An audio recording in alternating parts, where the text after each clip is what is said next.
ah, magugulat ka sa galit ni Pastor Apollo Kibuloy talaga.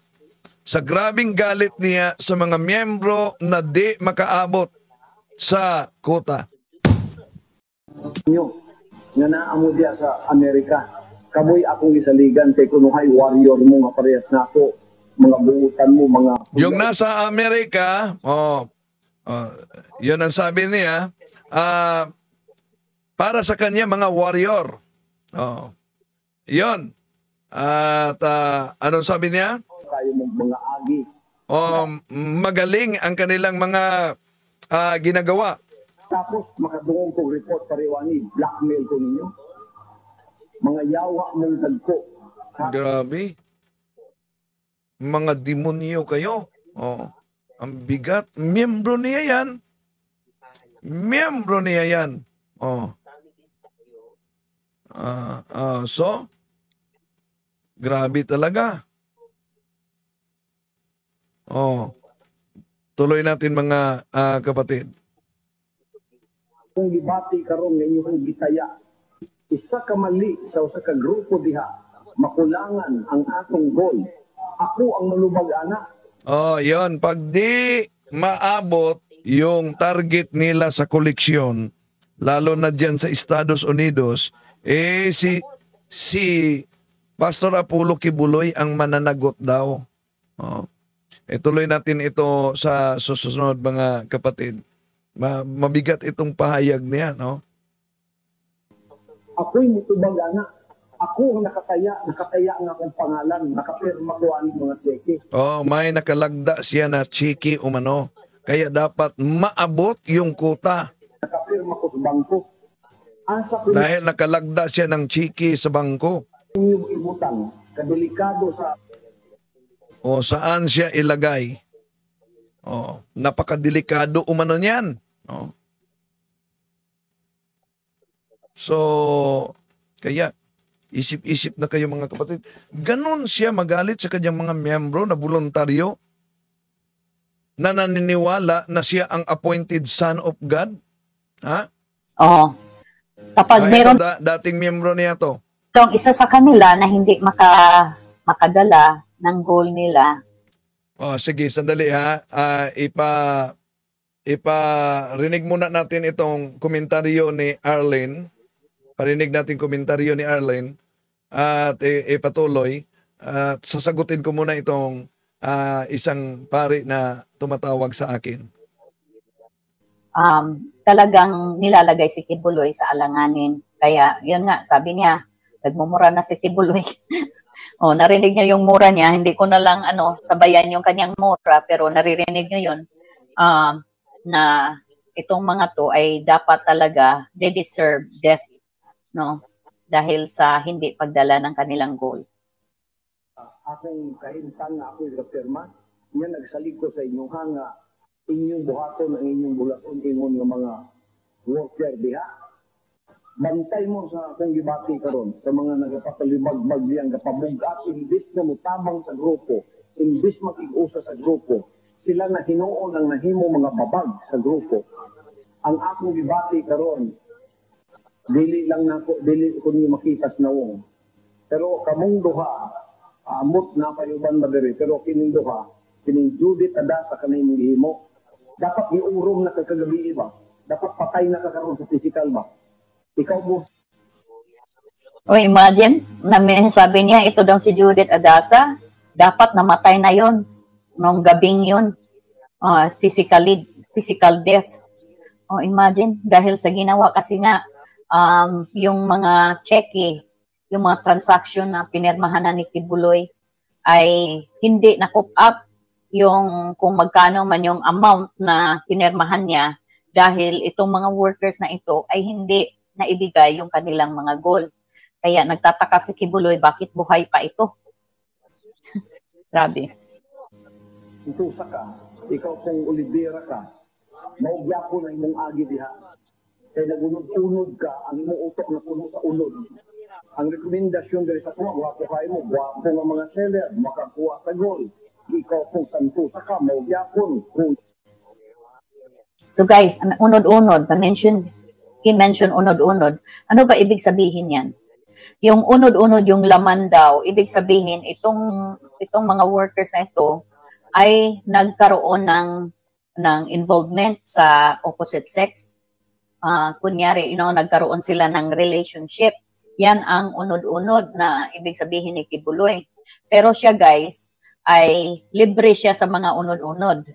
No, libre siya pagdating sa physical longing ng kanyang flesh, no, yung flesh desire niya, yung tawag nito, yung gusto niya na isatisfy yung kanyang pagnanasa ay hindi yung fleshly sa kanya kasi spiritual nga siya. Siya nga ang Gentile na Jesus. No, lahat ng mga ginagawa niya ay spiritual. You have to translate it or understand it in a spiritual way. So, kung ikaw ay ginalaw ni Kibuloy, hindi yan tawag na sex, hindi yan tawag na panggagahasa, kundi yan ay pag-aalay para sa yung spiritual na buhay. Kasi yan ang connection mo sa Ama sa pamagitan ng anak. Kaya hindi po yan matatawag na kasalanan. Pero kapag ikaw ay ordinaryong worker na nagawa mo ang ginawa ni Kibuloy, or kahit hindi mo man nagawa, ibang very minor lang kasi nagkaroon lang kayo ng relationship. O kay Kibuloy kasi bawal kami na mag-usap, no, yung mga babae at lalaki. Kapag nahuli po na nag-uusap, nagtatawanan, ay may ugnayan na yan. Ibig sabihin may namumuong relasyon na yan. At yan ay unod-unod ang tawag niyan. O nag-unod-unod na daw sila. Kasi mayroon ng connection na nangyayari. So kapag yung mga ordinaryong worker ay nagkaroon ng unod-unod, bawal yan. Kasi yung mga worker, they are not spiritual enough. No? Si Kibuloy lang ang pumasa sa mga ganyang bagay. Kaya siya ang unang tinawag na anak because he is the most spiritual man daw dito sa ating generation ngayon. Biruin mo. Ay, gusto. Daw kaayo. Mo na nakonbinsi ko sa mga leader nga ipadala mo diha. Pagabot diha, inyong gibali o gidisappoint ko ninyo. Kaya ninyong mga agi, lupig pa sa mga animal nga wala gyud kaagi o wala gyud kaagi o kingdom culture. Murag mga deliver mo, igamit pa mo sa tanas para babagan ang ibang mga grupo. Ang atong driver rin, gitagaw ninyo pagpangita sa inyo ha. Ang mga time inyong giusik-usikan, pagkatapos mutangha mo diha, mukaon pa mo, mupuyo pa mo diha sa mga puyan na nako diha, na para naman sa mga matinumanon. Ining inyong ibuha, ang ngayon mong mga matay ani ba? Ang ngayon ni bayad ng inyong kalag sa akong gibati. Kaya kadako sa akong commitment.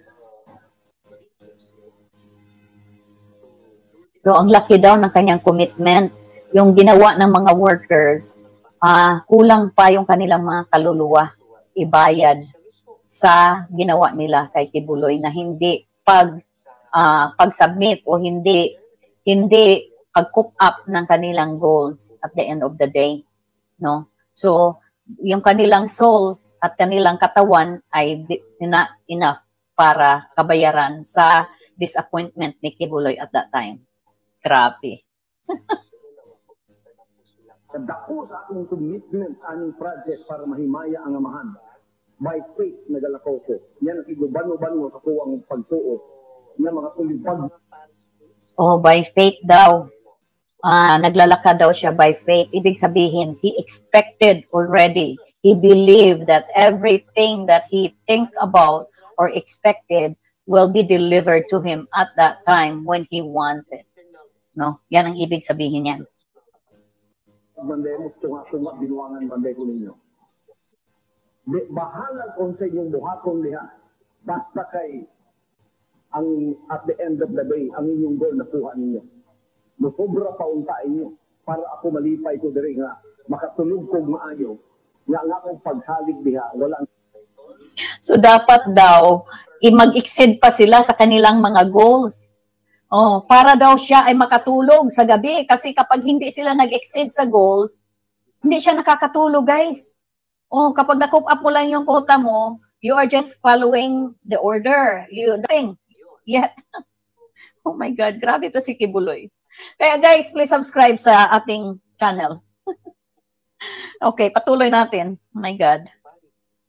Wala na usik, wala na binuangan. Blackmail man ang inyong ginahimo. Tanawa, dili dahil ko makalupad diya para ulataon ta mo. Para pakaulawan ta mo, para dunalan na ako ng inyong ulo diya. Mao nang nakaingo na lang ko nga. Okay, blackmail daw yung ginagawa ng mga workers kapag hindi nila naibigay yung kanilang goal. Kasi si Kibuloy, hindi siya makakalipad dito sa US para sila ay kaluin ni Kibuloy o tawag nito, yung ihit yung kanilang mga ulo, sapakin, para sapakin sila. Hindi daw magagawa ni Kibuloy yan, kaya nanggigigil siya sa galit. Kasi nga, hindi siya makalipad dito kasi takot siya na mahuli. Kaya galit na galit siya dito sa ano na to, sa hook up na ito. Lulupad gani ko diha, yan nakitan tamong nagyaw niya wa mo makabawi ng inyong sala sa kuwa. Bantay gyud mo sa kuwa kay ang inyong sala nga ginabuhat sa kuwa karon equivalent na may bayad ninyo ng inyong lawas o inyong kalag sa kung gibati ka sa inyo karon. Ayaw ninyo binuangi ang inyong commitment diha kay kada isa ninyo nanay kota nakakwenta na sa 47 to 50 million a month nga ito ginabayad. So kung mo baba na tungkol kay nagbinuang ka, kay ang imong narinig niyo yun, guys? 47 to 50 million a month ang expected ni Kibuloy na maibibigay ng kanyang mga workers. Balikan natin ulit sa mga hindi na nakarinig.